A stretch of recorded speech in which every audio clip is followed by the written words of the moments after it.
Israel attacked first. That attack was very, very powerful. I was very much in charge of that. What the Democrats will do is they're going to make Puerto Rico a state. They're going to make D.C. a state. They're going to pack the court. Then do you agree then that Americans are paying those tariffs? I think, no, I don't agree. I think that they might be paying something. We had some insanity in the Oval Office with Trump that I just really wanted to dive into. If you can, leave us a like on the video. It helps us out a ton. We're trying to get to 30,000 subscribers, and let's just get right to it with some fact checks very much needed. What the Democrats will do is they're going to make Puerto Rico a state. They're going to make D.C. a state. They're going to pack the court. They're going to end up with more electoral votes. They're going to end up with 4 senators because of the 2 states. And they're going to do this 100%. They would have done it except Manchin and Sinema got in their way.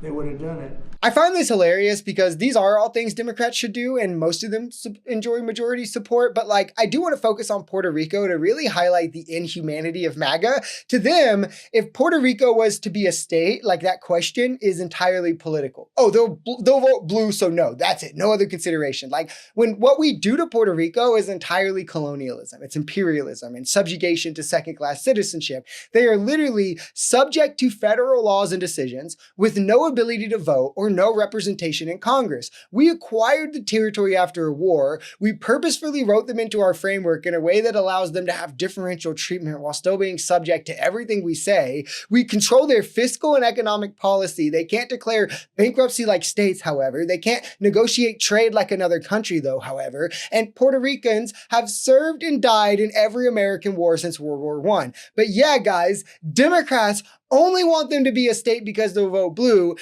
The actual reality is Republicans only don't want them to be a state because they're scared they might vote blue. Israel attacked first. That attack was very, very powerful. I was very much in charge of that. When Israel attacked Iran first, that was a great day for Israel because that attack did more damage than the rest of them put together. What I'd like to see is I'd like to see voter ID.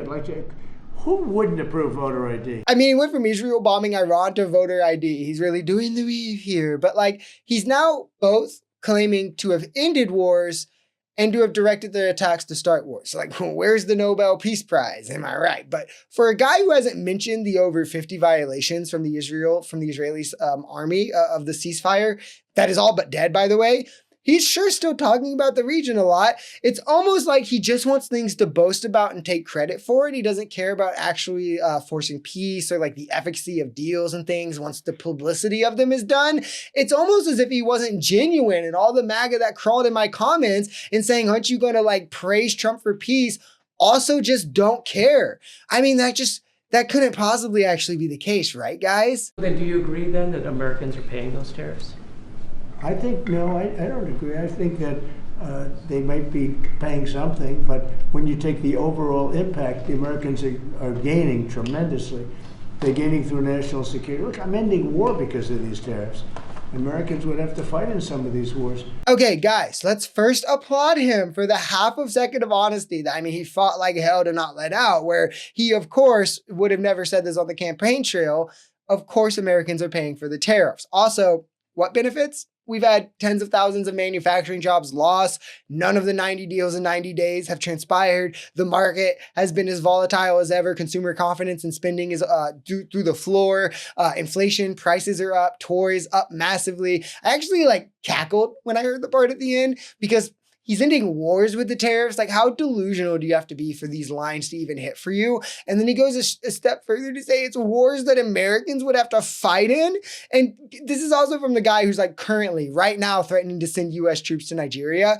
Like, it's so insane, I almost don't even know how to counter it. So like, kudos, I guess. But if you're buying that Trump is using tariffs, something that Americans pay, to somehow end wars in other countries, then like, I have a bridge to sell you.